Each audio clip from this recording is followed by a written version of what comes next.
This is the Openflops W1D floppy drive emulator that was designed by Silvestron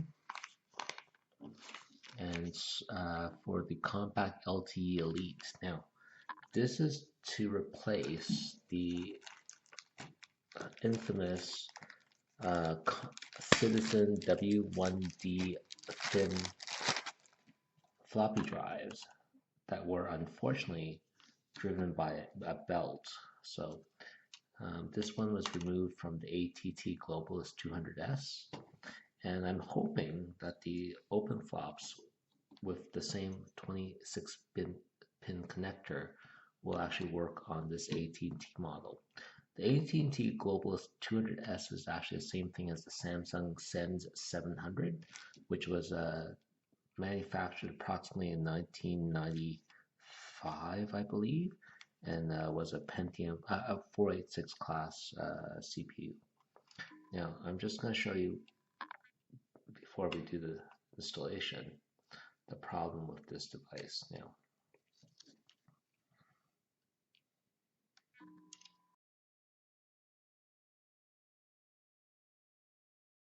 Thin rubber band tends to die, and that pulls around this device. The other thing I've heard is that this capacitor may also go. So if you're going to try to repair this, you can get a from Europe. This some guy selling the band, and you may or may not have to replace the capacitor. Now, these insertion cables are just pulled off by gentle force. There's no zero insertion force clip or anything like that. You just basically ease it out of its place.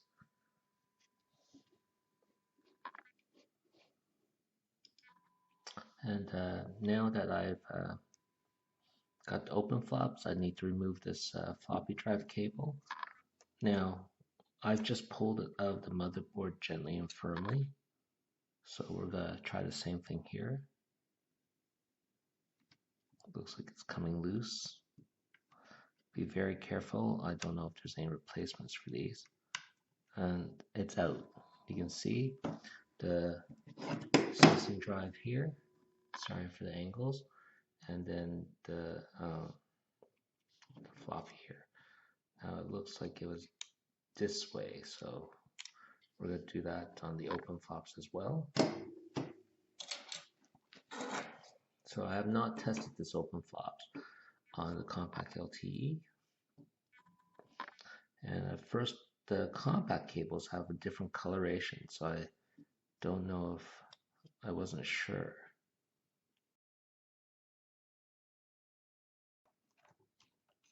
And you have to be very careful not to tear this cable because I don't have. Now, I can see on Openflops there are some areas that they've already been capped on tape. I'm going to add some either electrical tape if you have nothing else, or I have some Kapton tape to add some more resistance to it so it doesn't short out on the bottom side.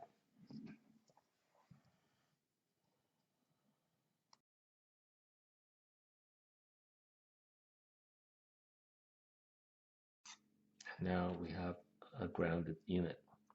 I'm hoping that this, if you buy from Silvestron, all the firmware is loaded on it, so I think it's now time to disassemble and reassemble. This is Globalyst 700 200 AT&T Globalyst system. Okay, to go back up a bit.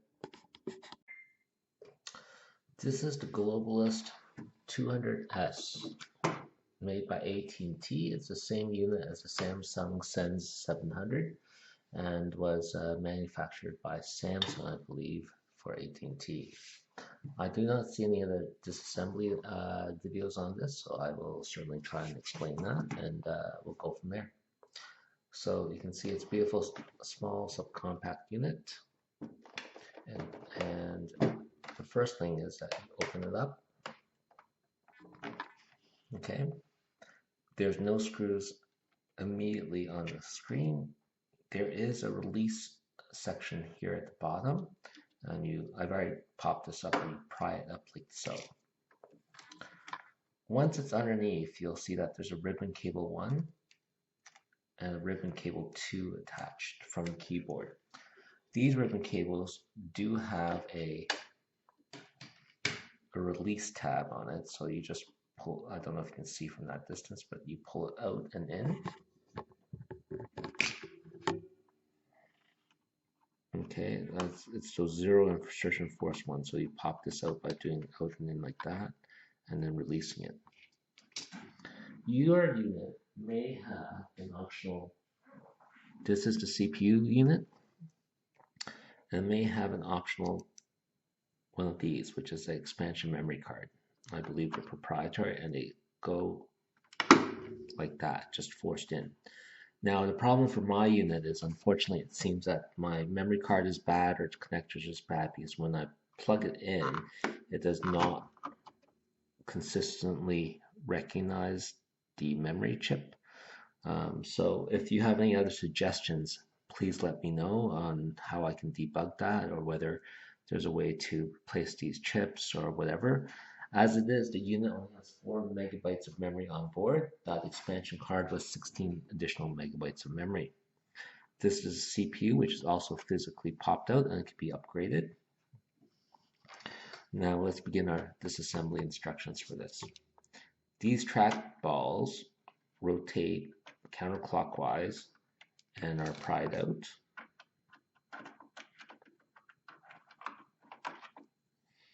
Okay, I've disassembled this once to remove the floppy drive from it, and now I'm going to try and reinstall it with the new Silvestron Openflops floppy drive.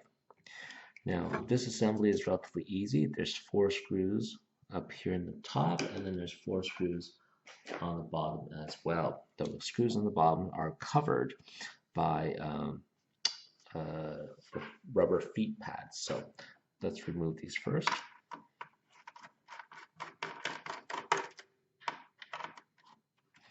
Now, one unfortunate thing is that this cable here for the trackball is not 0 insertion force, so it's you have to like kind of push it in there. That's the same thing for floppy drive connector as well. The floppy drive connector is also equally annoyingly not 0 insertion force.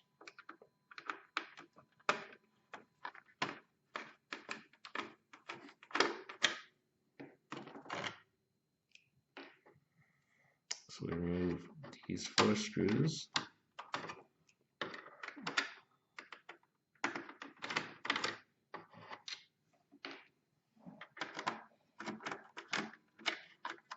I can remove that now. We're going to close this back up. There is an additional screw in the back of the unit underneath this that needs to be removed as well.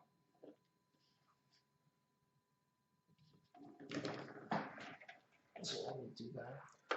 Luckily, it appears that all the screws are the same except this back one. This back one looks like it's a slightly different color. I think the length is a little bit different as well, but you don't have to quote me on that. So that's the back. On the back here we have expansion dock, PS2, keyboard, mouse. It's a standard barrel jack that you can use with a modern multi-connector. Parallel, serial, and VGA out, okay? On the bottom, this is the tough part. Underneath these 4 feet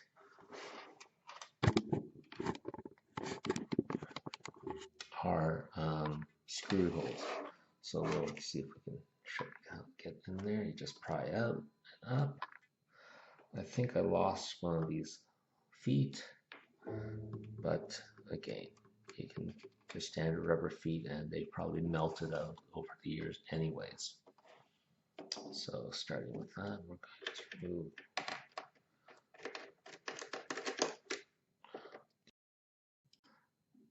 I had some trouble getting this last thread, so there you go. Just use a magnet, pull it out that way.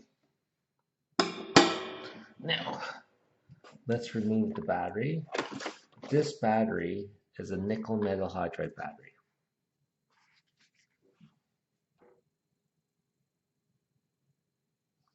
And it says AT&T nickel metal hydride battery. It's 9.6 volt, 2500 milliamps, type number 8-2500, okay? And unfortunately, they will leak. So I've taped this over. Luckily, the design of this motherboard means that the leaks don't actually get close to that motherboard, and I'll show you why that's wonderful. This is the hard drive, which is user swappable. You just pull it right out because you release the screw on the other side. You can see that the original hard drive is IBM OEM DHAA2540. It's 540 megabytes with 1047 cylinders, 16 heads, 63 sectors per tract. And this one was made in Thailand. I can't seem to see the date code on this, but it'll be old. The connector is proprietary, but it is a standard IDE drive, so you can swap it out, and people have talked about that. I plan to swap it out later on for a AT&T for a Compaq flash card. Moving back up the top, there's my extra screw that fell out, so I'm going to put that aside. Now you can pop out this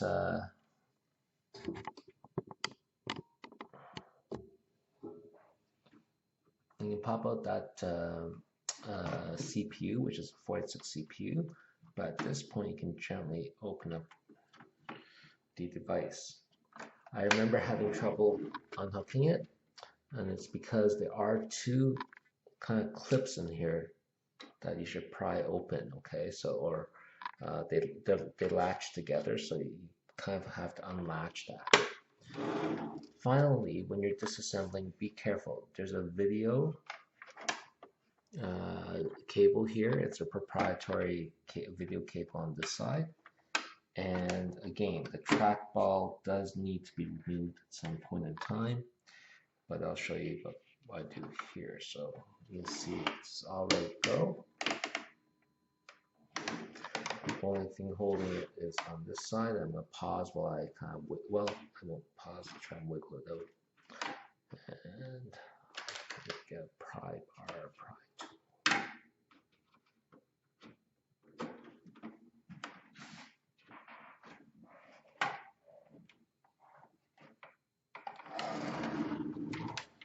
These plastics can be very fragile at this point, so you have to be careful, otherwise they can break.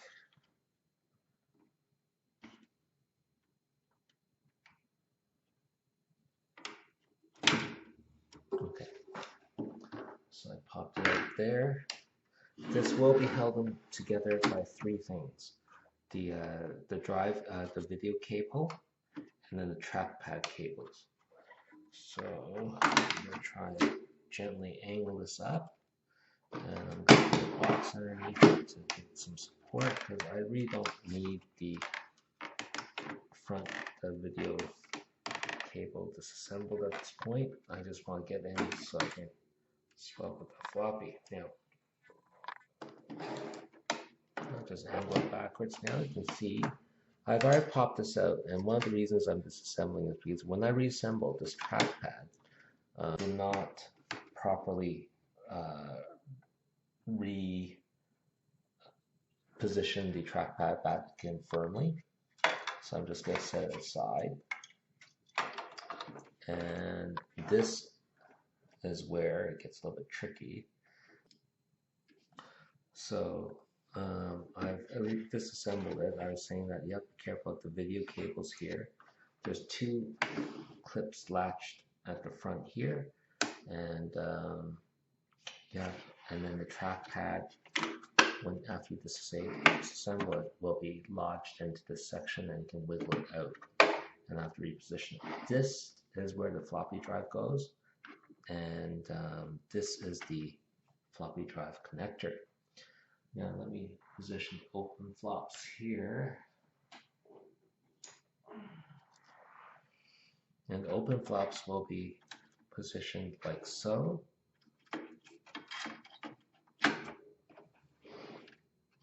Okay, let's see if I can position this a little bit better so you can see it. Aha. So the open flops will be positioned like so. Underneath here is where the floppy drive used to be, and it's secured by one screw at that position. Now we won't have a screw in that position anymore, but I'm hoping that we can have it poke out of like that and have the cable loop in like so. So let's see what's happening here. I might have to disassemble this fully. And this is where the old Citizen drive came through. Now it's no longer there, of course. And I'm going to try and install this through here. And I guess if we do that, that should work. Now, I'm going to go get some double-sided tape. There is a plastic, like protection guard here. I'm going to tape it to. I don't think I have any screw holes I can mount it to, so I'm going to just double-sided tape that and hope for the best, okay? In the end, I decided to just use some mounting tape instead. I think it's 3M brand or Scotch or something like that, rather than use a screw. So let's see how that goes.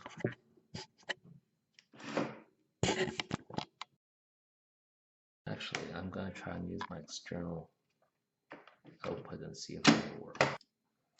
So now I have installed the boot floppy. I've configured the BIOS. Let's see what it shows. It does seem to be hanging, but I'm not sure what's actually going on. Fixed disk control failure. Okay, that's fine. I'm just going to run setup. And then key. We're going to turn off the fixed disk again. I'm going to go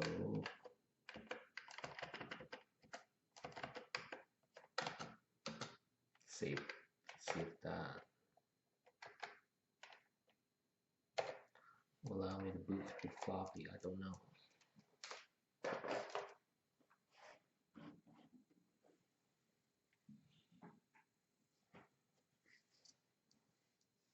And there you go. Booting 3 dots. Now I'll show this again once I get everything scanned, but let me see. I'm going to show you a bit better. No, I don't think that's a good idea. But basically, thank you, Celestron.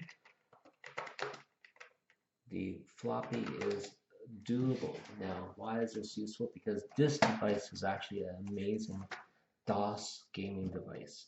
It's got a 486DX100 processor. It's got IDE hard drive. Problem is, with a dead floppy, I can't always be guaranteed to boot off the hard drive properly, and if I need to reinstall something, it's a hassle to pull out and reinstall.